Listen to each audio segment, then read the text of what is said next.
2 años y 4 meses comenzó esta historia, cuando Juan Luis Sicabiza y su hija Susana, junto con un grupo de amigas, se presentaron a mi oficina. Ellos llegaron con el corazón destrozado. Su hija, Cristina Sicabiza, había desaparecido. La versión oficial que había dado su esposo es que en horas de la mañana ella había salido a caminar con pants y que nunca había vuelto a regresar. Posteriormente, conseguimos tener un acercamiento y visitar la casa de Roberto Barreda. Allí nos recibió junto con los hijos. Desde el primer momento nos pareció muy extraño que él no accedió a que se fotografiaran los niños, pero sí a que se colocaran fotos con los niños pintando y un retrato de él con Cristina en el momento en que se estaba casando. Estas fueron las últimas imágenes que captaron la prensa nacional, porque días después Barreda se estaba dando a la fuga. Esta historia comienza en julio del 2011 y en una primera versión Roberto Barreda dijo a los reporteros que su esposa Cristina se había fugado con un narcotraficante. Posteriormente hubo algunas muestras que comenzaban a evidenciar que había un crimen. José Roberto hizo un dibujo llamado La película de la muerte, donde muestra a un demonio con un bate, una mujer pequeña en una cama tendida y muchísimos rastros de lo que podría ser sangre. Se cree que este menor fue quien vio parte del asesinato brutal de su madre. Han pasado y sucedido muchísimas cosas en 2 años y 4 meses. Y lo que se ha mostrado es que detrás de este femicidio existe una estructura de crimen organizado operando. Una estructura que no solo se mueve en Guatemala, sino que en las fronteras de Honduras, de Belice y de México. En este punto no es solamente el esclarecimiento de una muerte y la condena de un presunto asesino lo que se exige, sino también que se desarticule y se conozcan todos los nombres de una red organizada criminal que opera en el organismo judicial, Ministerio Público, en el sistema de migración, INASIF e instancias del Estado que habrían facilitado a Barreda y a su familia, que tiene amplios tentáculos e influencias en el organismo judicial, a que Barreda permaneciera prófugo por todo este tiempo junto con sus hijos. Alteración de pruebas y documentos. Es un caso muy fuerte para la justicia guatemalteca, pero que hoy en Informe Especial intentaremos dar a conocer como lo hemos hecho desde hace más de 2 años. Yo soy Silvia Gereda y este es el primer programa de periodismo de investigación en la televisión guatemalteca. Quédese conmigo en este especial donde usted conocerá todos los nuevos elementos de la investigación de Roberto Barreda.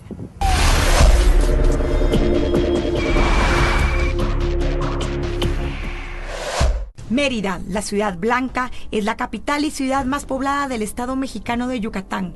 Está ubicada en el municipio con el mismo nombre y fue fundada el 6 de enero de 1542 sobre los vestigios de la ciudad llamada To, habitada cuando los conquistadores europeos se establecieron. Es el centro de población urbano más importante del sureste mexicano y actualmente cuenta con más de 1 millón de habitantes.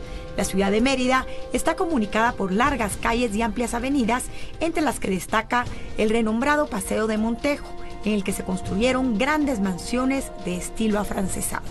Mientras tanto, en Guatemala, un grupo conformado por Voces con Cristina, donde se encuentran más de 5,000 personas, junto con la familia Sicabiza y la Fundación Sobrevivientes, exigían y pedían de que el prófugo fuera capturado y que aparecieran sus hijos. 90 declaraciones, 160 allanamientos, 40 exhumaciones, 800 solicitudes de información.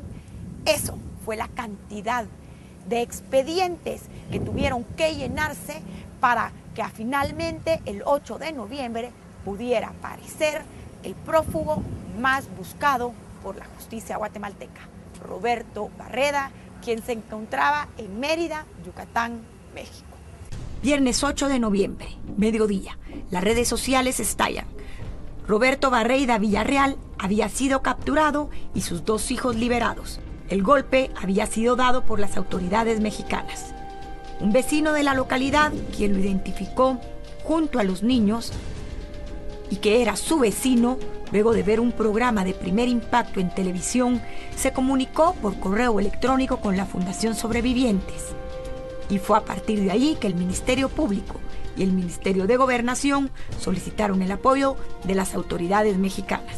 Nosotros nos quedamos ahorita al margen de la discusión que hay en la sociedad civil sobre que si hay cuerpo o no hay cuerpo. Estamos al margen de esa discusión, tenemos ya nuestra estrategia y va a ser aquí donde la vamos a plantear y en donde la vamos a defender, ¿verdad? Entonces, esa es la postura que tenemos los querellantes adhesivos y el Ministerio Público. No vamos a hacer litigio mediático. De lo que me fui enterando fue pues en el momento en que mis papás pudieron ver a Roberto José y a María Mercedes, que rápidamente los reconocieron y que fue de mucha alegría. Esa parte para mis papás sí se notaba justamente en las expresiones y en las fotos que yo pude ver. Estamos muy contentos de que los niños hayan regresado a Guatemala y al hogar donde realmente pueden estar rodeados de estabilidad y de amor. Y así fue como Roberto Barreda encontró en Mérida un lugar en donde asentarse. Paraíso Maya es una comunidad tranquila en el área de Mérida, Yucatán. Las viviendas en este lugar son para personas de medianos y altos ingresos.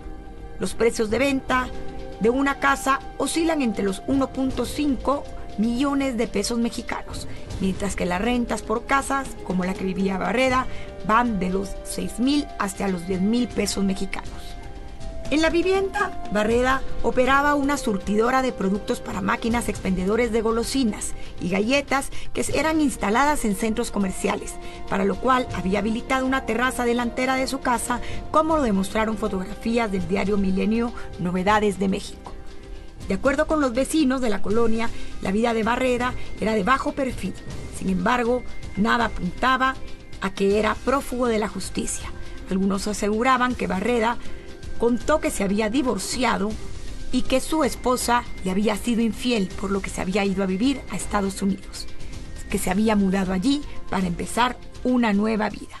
Roberto Barreda encontró en Montessori del Huerto el lugar ideal para ubicar a sus hijos.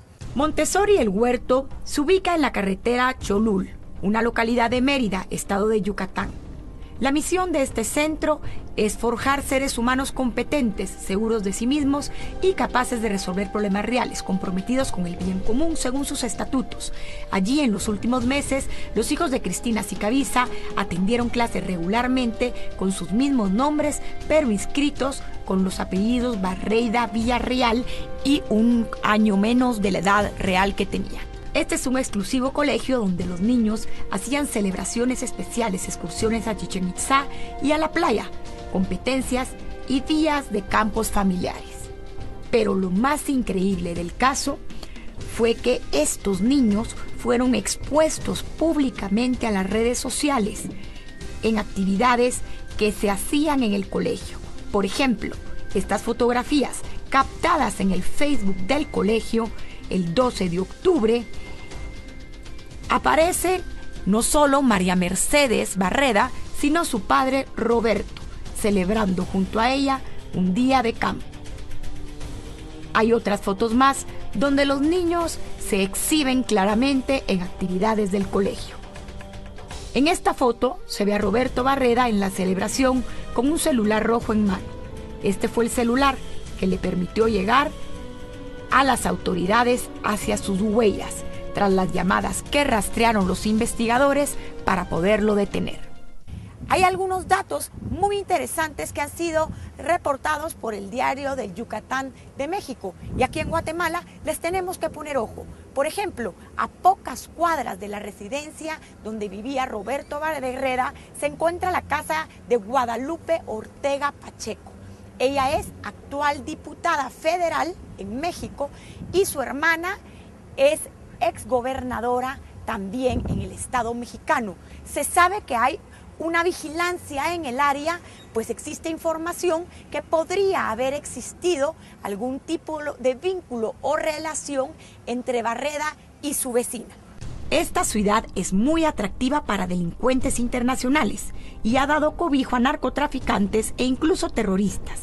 Elías Rasur Antonio, director del Observatorio Mexicano sobre las Drogas, asegura que estos delincuentes y mafiosos llegan a Yucatán porque saben de la existencia de una red de falsificadores de documentos oficiales, de funcionarios y de policías susceptibles de corromperse, así como abogados y notarios dispuestos a legalizar su estancia y sus operaciones ilegales sin hacer muchas preguntas. Hay detalles en el caso Sicavisa que nos llaman muchísimo la atención. Por ejemplo, hemos visto a Ofelia de León Barreda dando declaraciones de que no se había encontrado con su hijo en estos 2 años y medio, sino que fue hasta en la prisión cuando por primera vez se vieron.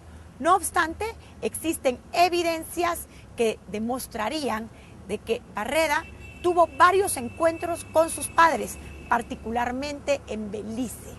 Belice es un territorio donde las redes del crimen organizado operan frecuentemente. Allí, la presencia de abogados guatemaltecos, inclusive uno que en un inicio llevó el caso y que ya falleció, es muy constante y al parecer esta persona habría sido quien le llevaba dinero y facilitaba todos los depósitos de la familia Barreda a su hijo Roberto.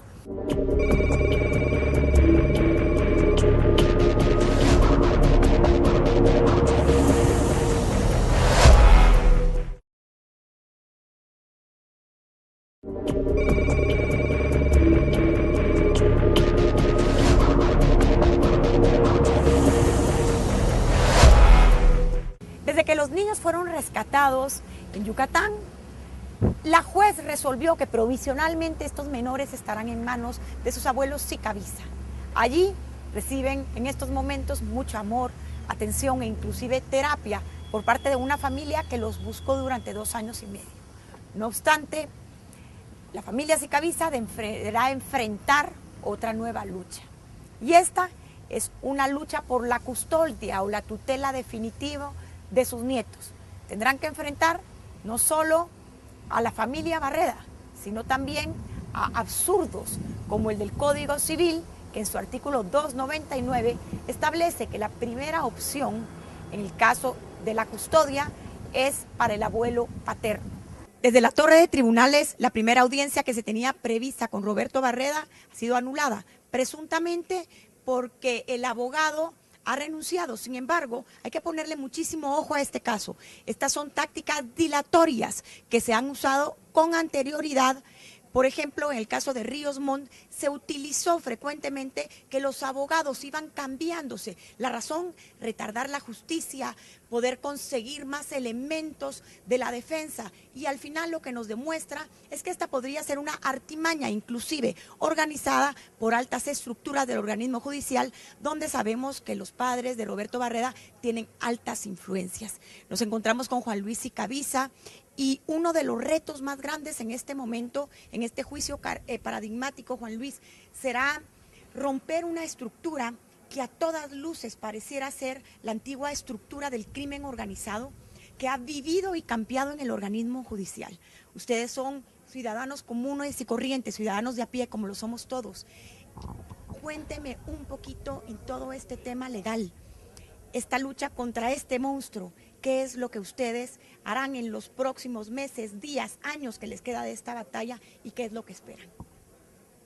De la parte legal, yo soy muy poquito ilustrado en eso. Lo que tengo es lo que he ido aprendiendo a lo largo del tiempo. Lo que sí les puedo garantizar es que de tenacidad vamos a seguir luchando hasta que lleguemos a donde queremos, sin pasarnos por encima de los derechos de nadie, pero vamos a obtener justicia. En el caso específico de la custodia, yo quisiera preguntarle, usted que ha estado en estos días de nuevo en contacto con sus nietos, ¿por qué cree que esta custodia es importante que permanezca con ustedes? ¿Cómo encuentra a sus nietos después de 2 años y medio en su estado anímico, físico, emocional? Lo que tengo en este momento es lo que le llaman un abrigo provisional, que era lo único que la jueza en este momento podía dictaminar por la emergencia del momento. Yo los encuentro bien. Vamos a tener que pelear la custodia y la patria potestad eventualmente, pero esos son batallas extras que nos esperan a lo largo del camino. De la parte legal, yo soy muy poquito ilustrado en eso. Lo que tengo es lo que he ido aprendiendo a lo largo del tiempo. Lo que sí les puedo garantizar es que de tenacidad vamos a seguir luchando hasta que lleguemos a donde queremos, sin pasarnos por encima de los derechos de nadie, pero vamos a obtener justicia. Como se descubrió el paradero de Roberto fue por la intervención anónima de alguien que puso fotos y puso direcciones y nombres, y eso permitió que las autoridades de aquí informaran a las mexicanas y eventualmente se obtuviera una captura y una deportación de Roberto y de los niños.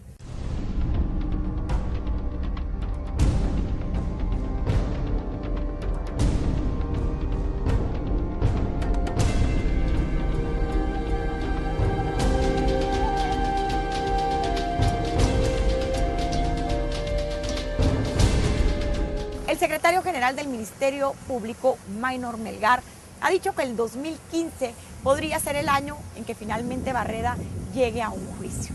Es el tiempo que se tarda en llegar a un proceso en Guatemala.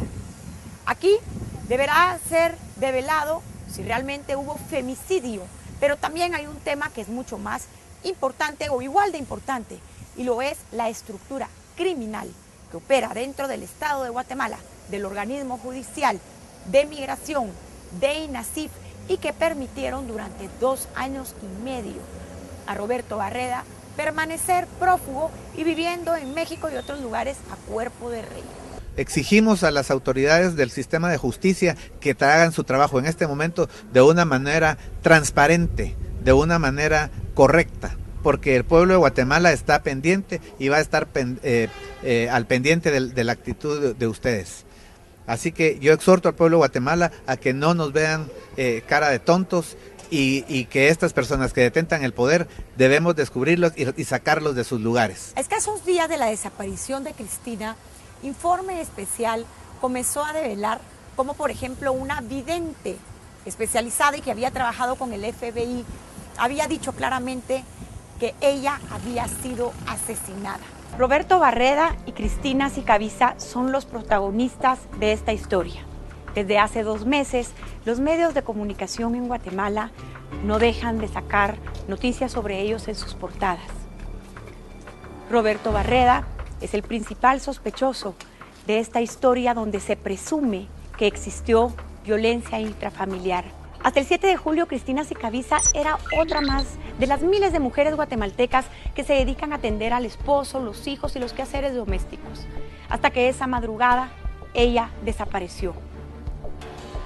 Con eso se comienza a abrir un caso emblemático que termina por estallar el día que su esposo, Roberto Barreda, se da a la fuga junto con sus 2 hijos menores.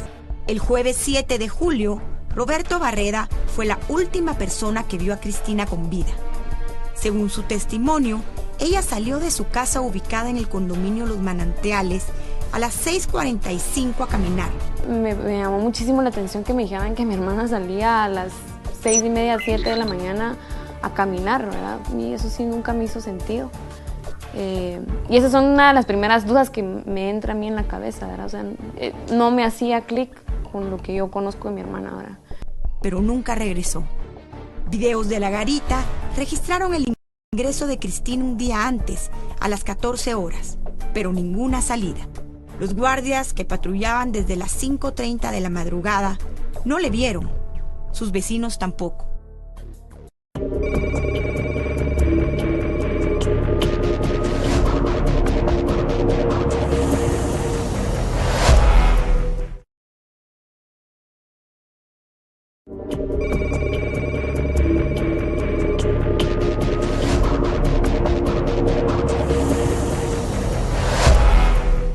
A lo largo de 27 meses, Informe Especial ha mantenido informado a usted, televidente, y ha estado de cerca con la familia Sicavisa, con Voces con Cristina y por aquellas fundaciones como Organización Sobrevivientes que claman porque el asesinato de Cristina no quede impune.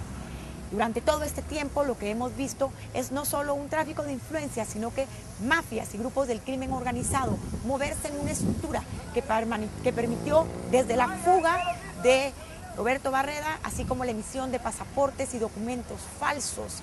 Hemos visto cómo algunos documentos del Ministerio Público fueron sustraídos, alteración de pruebas. Estamos frente a un caso paradigmático, donde el tráfico de influencias en el organismo judicial y las mafias han estado a la orden del día. Es lo que ha estado apareciendo, y ahora que Roberto Barreda ha sido capturado, preparémonos porque seguramente veremos más. Días después, las sospechas afloraron sobre las circunstancias en que se dio su desaparición. Los indicios apuntaban a una relación violenta entre ella y su cónyuge, con el encubrimiento de la madre de Roberto, la poderosa expresidenta de la Corte Suprema, que junto con su familia habría utilizado todas sus influencias para encubrir este tema y desaparecer el cadáver de Cristina.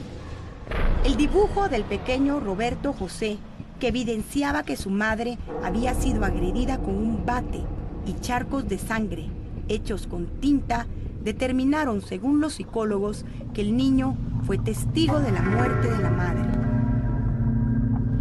Posteriormente, pruebas del luminol que demostraban rastros de sangre esparcidos por la habitación del menor, así como por las tuberías de las casas, junto con el testimonio de la empleada doméstica a quien intentaron asesinar, fueron determinantes para concluir que Cristina Sicavisa había sido asesinada y luego su cuerpo fue colocado en una alfombra para ser introducida a un vehículo donde Roberto Barreda fue a dejar esa mañana a sus 2 hijos al colegio.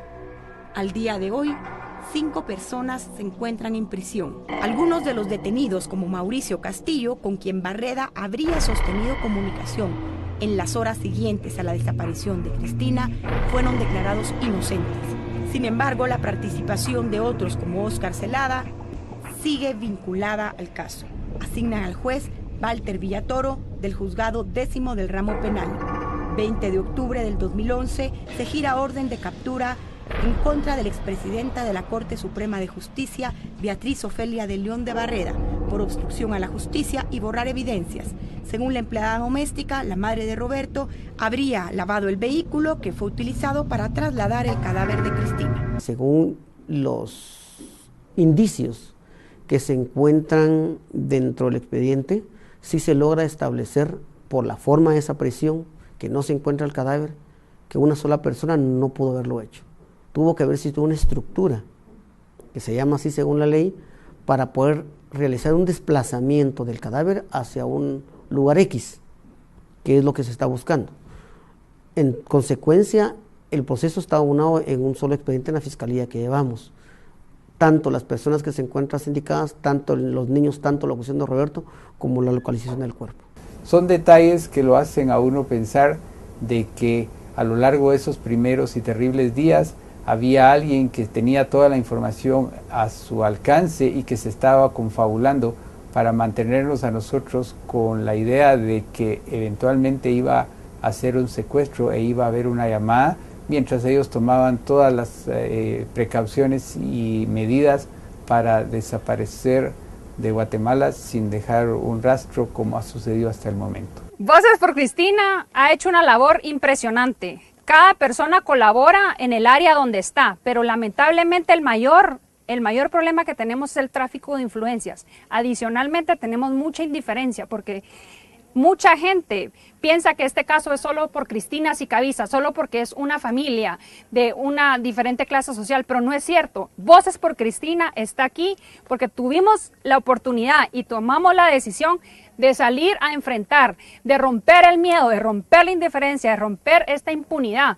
Todos nos hemos unido, cada quien ha dado de su tiempo para salir a las calles, para exigir justicia, para hacer plantones, para contactar a medios. Realmente esto es lo que ha hecho que Voces por Cristina ha logrado mantener este caso, que no se quede en la impunidad y que no se quede traspapelado. Es una unión de poder enfrentarse y salir a las calles y juntos poder decir basta ya. Para todas las madres que no tienen a sus hijas o que están en alguna circunstancia de violencia, es muy importante que estén pendientes de ellas. Sé que yo a mi hija no la voy a poder recuperar, pero si sirve para salvar una vida, que sé por muchas personas que se me han acercado, yo me voy a sentir muy satisfecha de saber que hemos podido salvar vidas. La captura histórica de la expresidenta de la Corte Suprema de Justicia, Ofelia de León de Barreda, fue cubierta en informe especial y también le mostramos cómo esta exmagistrada recibía privilegios en una cárcel de lujo.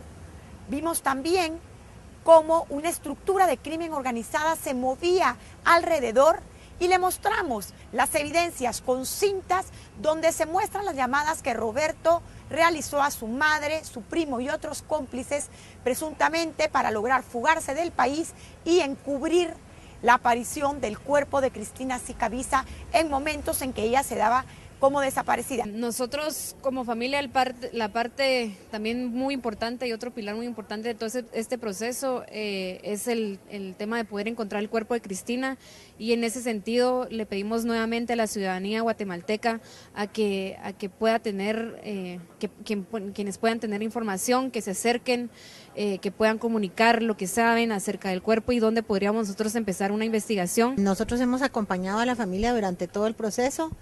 El viernes ya tuvimos un milagro que realmente no nos esperábamos en estos momentos, y Dios ya nos demostró que los imposibles se pueden lograr si estamos de la mano de Él. Y vamos a seguir en este proceso acompañándolos. Sabemos que lo que viene ahorita en adelante durante el proceso legal es largo y difícil. También sabemos que los niños tienen un camino largo de recuperación, de poderse otra vez integrar bien a su familia, de estar tranquilos, de estar bien emocionalmente. Va a ser un proceso largo, pero yo sé que va a ser bueno porque están rodeados de mucho amor y de mucha unión familiar. Así como hubo un ángel que desde México nos ayudó a recuperar a los niños, así esperamos que encontremos un ángel en Guatemala que nos ayude a encontrar a Cristina. Es el momento que como guatemaltecos nos unamos y sentemos un precedente, que cuando queramos cambiar las cosas tenemos que empezar por ayudarnos y colaborar todos. Sabemos que hay alguien allá afuera que tiene información que nos puede ayudar a encontrar a Cristina. Por favor, ayúdennos. Bueno, yo como mujer y como madre le pido a Dios que el caso se esclarezca pronto, ¿verdad?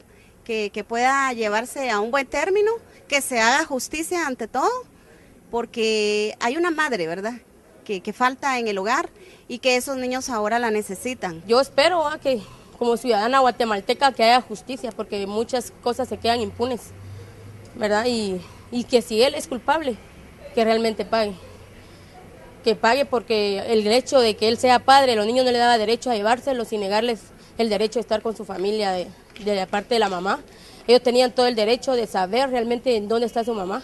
Pienso que el caso de Cristina Sicavisa es que el esposo tuvo la culpa por haber empezado con el machismo que tiene mucha gente, no importa de la clase social que sea, pero siempre el machismo hay veces que existe en el hombre.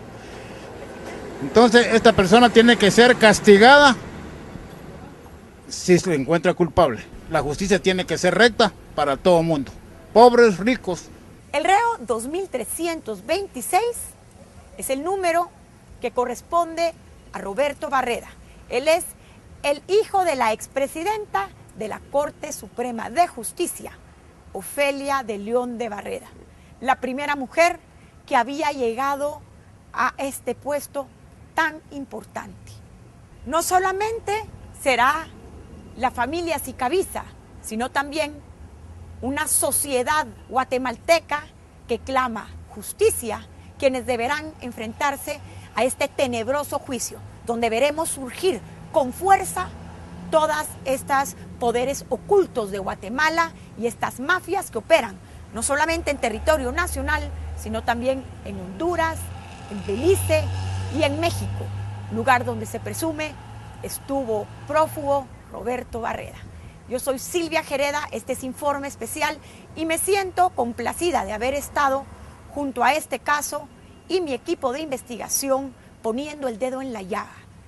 Era necesario y era una obligación moral no descansar hasta que Roberto Barreda fuera capturado y sus hijos encontrados con vida. Eso se ha logrado. Ahorita comienza una nueva batalla, la más difícil, la batalla contra las mafias. Y aquí estaremos de pie. Apoye guatemalteco a que el sistema de justicia sea transparente y que exista un Estado de Derecho. Yo soy Silvia Jereda y este es Informe Especial, el primer programa de periodismo de investigación en la televisión guatemalteca. Quédese conmigo porque la próxima semana vamos a continuar con muchos más programas de investigación. Me puede localizar en Twitter sjereda, Facebook Silvia Jereda Valenzuela y además todos los programas los puede ver online www.canalantigua.com. Gracias por estar con nosotros.